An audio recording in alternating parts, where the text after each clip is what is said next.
आङो UPPL नि बिजाथि आं बे एबा कर्फ्यू होबाय भारतनि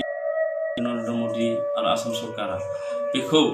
रायजो राजाया आबुङै बाहायनायनि थाखाय आबुङै गनायनायनि थाखाय आबुङै मानिनायनि थाखाय आं रायजो राजानिसिम रोजा रोजा साबायखर जासिबाय आरो प्रधानमन्त्री लोगोसे आसाम सरकारखौबो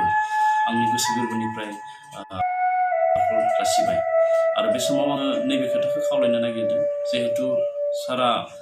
भारताव नङाब्लाबो भारतनि गोबां रायजोआव कर'ना भाइरासआ साग्लोबसारबाय आरो बे समाव जोंनि BTC ओनसोलनिफ्राय खामानि नागिरनानै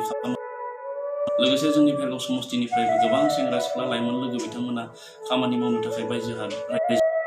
बिथांमोना दिनै न'आव फैफिननो नागिरदों बैसागो बोथोर सफैबाय थादों बिसायख'थिया सफैबाय थादों ओंखायनो बिथांमोना न'आव फैफिननो दा न'आव फैफिननाय समाव बिथांमोना जाहाथे थोंजों न'आव फैयालाखैनो मेडिकेलाव थांनानै गावनि देहायारि जि ट्रिटमेन्ट एबा जि टेस्ट नायनाय बेखौ जाहाथे खालामो मानो होननानै बुङोब्ला बायजोनिफ्रायसो नैबे बेराम हाबफैगोन जोंनियाव दायो जाथ'वाखै ओंखायनो बायजोनिफ्राय फैनाय सुबुङा जायखिजाया सुबुङा थोंजोङै देहा फाहामसालियाव थांग्रोनानै गावनि देहाखौ जोथोन लाग्रोयो बेनि उनावसो गामियाव एबा न'आव फैयो आरो बे समावनो आसाम सरकार एबा आसामनि स्टेट इलेक्शन कमिशनारखौ आङो गोसो गोरबोनिफ्राय साबायखर जासिबावनो नागिरदों मानो होननानै बुङोब्ला 4 एप्रिलाव BTCनि बिसायख'थिया जानो गोनांमोन फोसावनाय बायदियै कर'ना भाइरासनि जिउखौ नोजोर बोनानै